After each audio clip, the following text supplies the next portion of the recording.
almost 93% of Hispanic kids got covered, an all-time high. And yet, under this administration, Hispanic kids have lost coverage.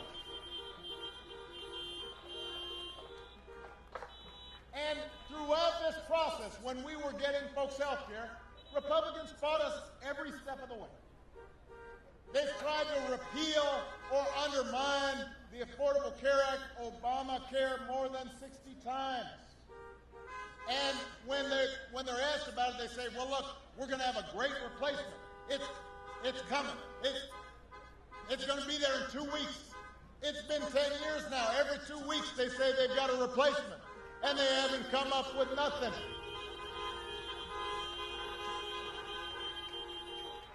They've never had a replacement. I promise you, I've asked. I asked back when I was president. I said, show me your replacement, and we can talk. Nothing. Nada. Zero. Zilch. Goose egg. The reason they don't show you their plan to actually provide people protections when it comes to pre-existing conditions is because they don't have one and they never have. And that's just a fact. And instead of just fessing up that they don't want people to have health insurance, they've attacked the Affordable Care Act at every turn. They've drove up costs. They're driving up the uninsured. Now they're trying to get the Supreme Court to take away your health care as we speak, in the middle of a pandemic, with nothing but empty promises to take its place. Why would you want to take people's health insurance just at the very moment when people need health insurance the most? What's the rationale of that? And think about what that would do to families right here. Miami-Dade has the highest enrollment of any county in Florida. Florida has the highest enrollment of any state in America. Nobody has a bigger stake in making sure those protections stay in place than folks right here in Florida. Just this week, Trump flat out said he hopes the Supreme Court takes your health insurance away. Said it out loud. Miami, Joe and Kamala will protect your health care. They will expand Medicare. They will sign up more folks on Medicaid and make insurance more affordable for everybody. That's what they stand for, and that's why you've got to get out there and vote.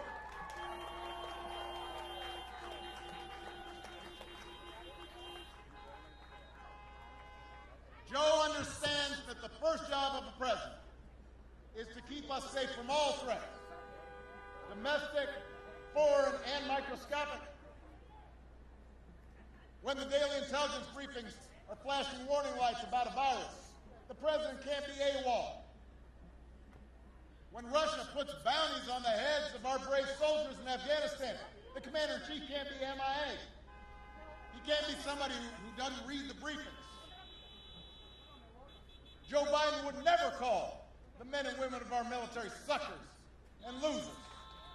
He knows those troops are somebody's husband, somebody's wife, somebody's kid, somebody's spouse, somebody's father.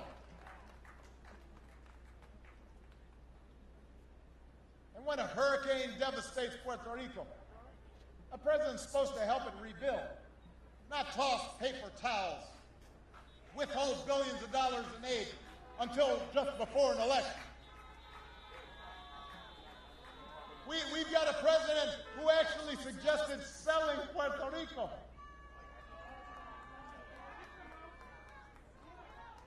Now, believe it or not, it could have been worse. He once asked our national security officials if he could nuke hurricanes.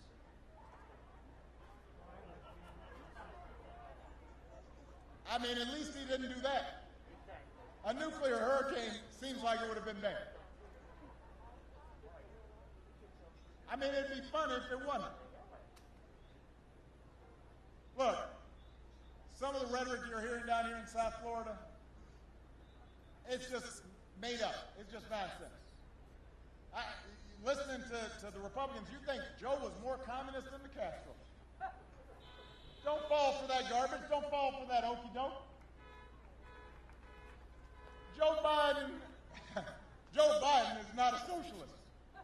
He was a senator from Delaware. He was my vice president. I think folks would know if he was a secret socialist by now. What is true is he'll stand up for ordinary people. What is true is he'll stand up for workers. What is true is he'll stand up for a higher minimum wage. What is true is he'll stand up for affordable housing. What is true is he'll go promote human rights in Cuba and around the world, and he won't coddle dictators the way our current president does. And let me tell you something else about Joe Biden. Joe Biden's tough. You know, something that you can't really say about this president, he likes to act tough and talk tough. He thinks scowling and being mean is tough and being rude is tough, but when 60 Minutes and Leslie Stahl are too tough for you, you ain't all that tough. If you got to walk out of the 60 Minutes interview, then you're never going to stand up to a dictator.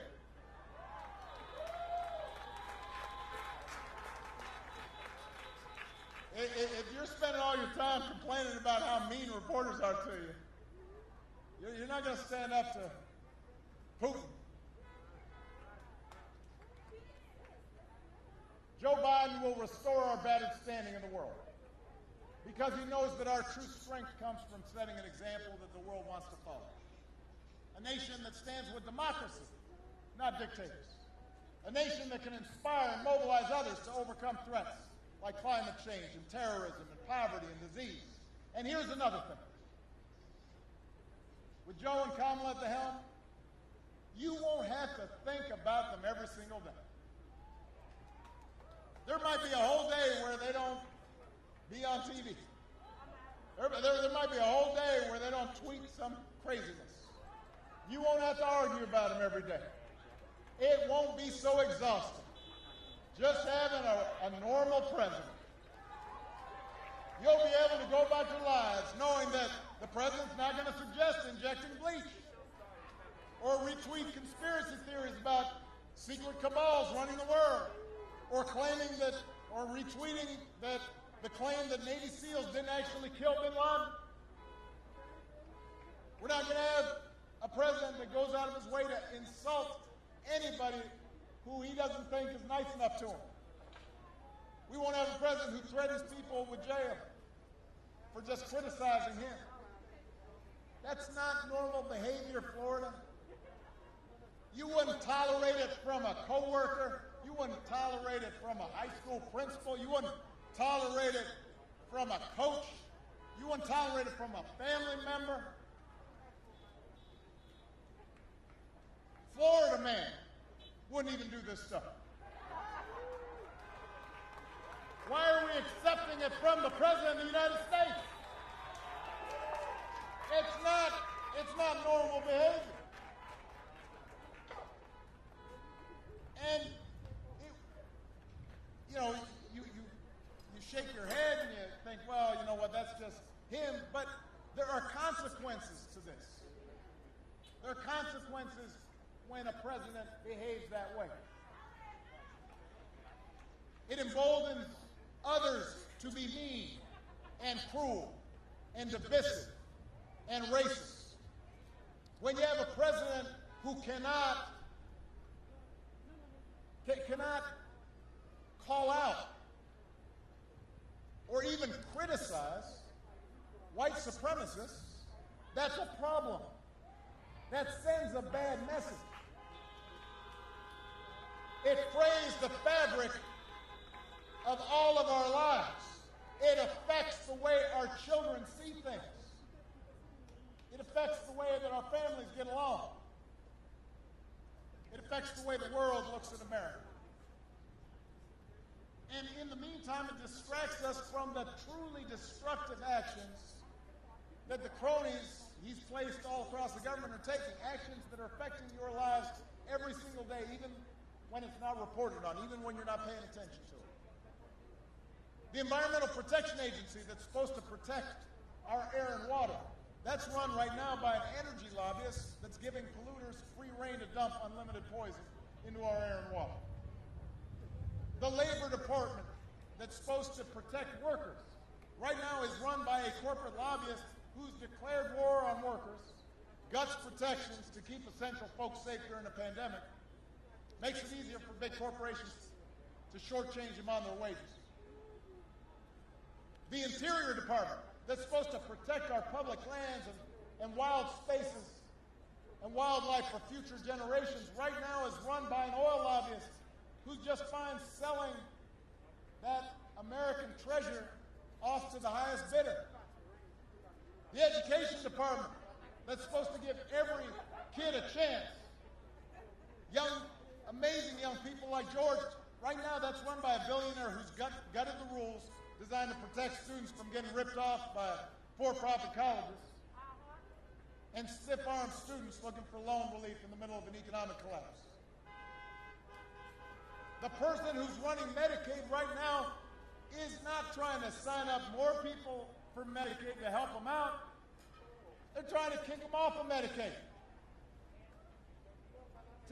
so that they've got to fend for themselves at the very moment that they need protection the most. So here's the thing, when Joe and Kamala are in charge, they're not going to surround themselves with hacks and lobbyists. They're going to surround themselves with qualified public servants who actually care about looking for you, who are going to work hard to make sure that you've got a job that pays a living wage, and that your family is protected, and your health is protected, and you've got some security, and that we're protecting our planet. And that, more than anything, is what separates them from their opponents. They actually care about every American, even the ones who aren't going to be voting for them. And they're going to be in the fight on your behalf every single day. They care about you, and they care about our democracy deeply. They believe that in a democracy, the right to vote is sacred.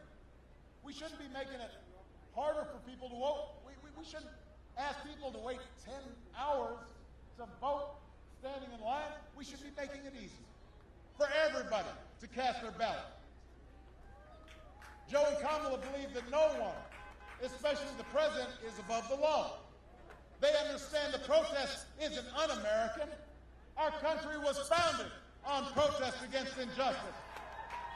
And they understand we don't threaten to throw our political opponents in jail just because we disagree with them. We don't call them un-American just because they're of another political party.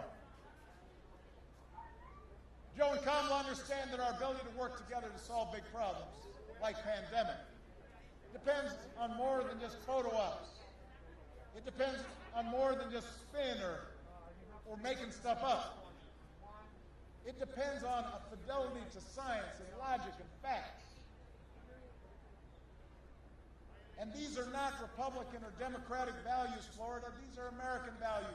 This is what we learned from our parents and our grandparents. They're not black or white or Hispanic or Asian or Native American values. They're American values.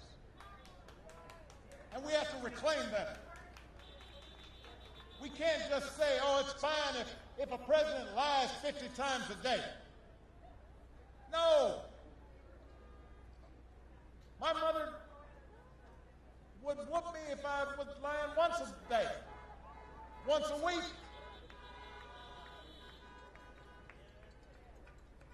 These are American values that we have to reclaim, and in order to do that, we are going to have to turn out like never before. We have to leave no doubt, Florida. We can't afford to be complacent. We can't afford to sit back and wait for somebody else to do it. It's on us. In this election, at this moment, we all have to do our part. And I understand why there are Americans who get frustrated by government, who sometimes feel that it doesn't make enough of a difference. And I'm the first one to admit, government's not going to solve every problem. Government's never going to be perfect. And in a country that right now is somewhat divided, you know, there are going to be times where we don't get everything we want, even when we have folks in power that support what we care about. You know, I've got experience firsthand watching how Republicans in Congress abuse the rules to make it easy for special interests to stop progress. But just because government's not perfect doesn't mean we can't make it better. And we sure can stop it getting worse. A president by himself can't solve every challenge of the global economy, but if we elect a House and a Senate and a State House and a State Senate that are focused on working people and getting you the help you need, it can make a difference and put millions of people back to work. A president by himself can't eliminate all racial bias in our criminal justice system, but if we elect Joe Biden and Kamala Harris and also at the local level, district attorneys and state attorneys and sheriffs that are focused on equality and justice, we can make things better. That's what voting is about, not making things perfect, but making things better, putting us on track, getting the ball rolling, so that we can look back years from now and say, you know what, that was the moment when we turned the corner. That was the time when we started bringing the country together. That was when we once again began to move together to create a better future for our children and our grandchildren. But it's got to start now. Voting is about using the power we have and pooling it together to get a government that's more concerned, more responsive, more focused on you. And if we don't get 100%, we just get 50% of what we want, then that's good, and then we keep on going, we vote some more. And we get more done. And that's how progress is made. And when I hear folks say, well, voting doesn't make a difference, because I voted last time, and look, you know, listen, we've never come close to seeing what it would be like if everybody actually voted. In 2008, that was the highest vote totals in recent elections, in modern presidential era. When I was running, we had the highest voting rates that we've seen. You know how many people out of the eligible folks who could vote voted? 61%. That was the highest. That means 39% of folks who were eligible to vote did not vote. Imagine if 65% of people voted. Imagine if 70% of people voted. Because the folks who tend not to vote, a lot of times it's black folks and brown folks and poor folks and young folks and women. So imagine if all those folks actually turned out to vote. And imagine January 20th, when we swear in a president and a vice president who have a plan to get us out of this mess, who believe in science, who got a plan to protect this planet for our kids, who care about working Americans, who are thinking about you. A president and a vice president who believe in racial equality and are willing to do the work to bring us closer together, to bring us closer to the ideal where no matter what you look like or where you come from or who you love or how much money you got, you can still make it if you try. And you still get justice before the law. All that is possible. All that's within our reach. For all the times over the last 4 years that we've seen our worst impulses revealed, we've also seen what's best in our country. People ask me, they said, how have you been putting up with watching your successor do all this stuff? I say, yeah, it can be frustrating. I don't watch a lot of TV. But you know, what I tell people is, what I've also seen is folks of every age and background, packed city centers and airports and town squares, just so that families wouldn't be separated. Or just so another classroom wouldn't get shot up. Or just so we can make sure our kids don't grow up in an uninhabitable planet. We've seen amazing essential workers and healthcare workers risk their lives day in, day out to help somebody, to save somebody else's loved ones. We've seen people contribute and volunteer for those who are especially having a difficult time right now. We've seen Americans of all races joining together to declare in the face of injustice and brutality that Black Lives Matter. No more, but no less. To proclaim that no child in this country should ever feel the continuing sting of racism. We've seen young people like George, who introduced me, ask us, do we not breathe the same air? Do we not bleed the same blood? Do we not deserve safety, belonging, and mattering? That's true in Miami, and it's true all across the country. I know this has been a tough and sometimes discouraging time, but I'm here to report to you, America's a good and decent place. We've just seen so much noise and nonsense, sometimes it's hard for us to remember. But I've been all across this country. I've been all across this state. There are a lot of good people here. There are a lot of folks who share the values of looking out for one another and doing right by one another. And we've just got to make sure that our politics reflects that. And we do that by voting. Miami, I'm asking you to remember what this country can be. I'm asking you to believe in Joe's ability and Kamala's ability to lead this country out of these dark times and help us build it back better. We can't abandon the Americans who are hurting right now. We can't abandon the kids who aren't getting the education they need right now. We can't abandon those protesters who inspired us this summer. We've got to channel their activism into action. We can't just talk. We can't just imagine a better future. We've got to go out there and fight for it. We got to out-hustle the other side. We got to vote like never before, and we've got to leave no doubt. So make a plan right now for how you're going to get involved in voting. Do it as early as you can. Tell your family and friends how they can vote too. Don't stop with Joe and Kamala. Make sure you vote all the way down the ticket. And if we pour all our efforts into these 10 days, if we vote up and down the ticket like never before, we will elect Joe Biden and Kamala Harris.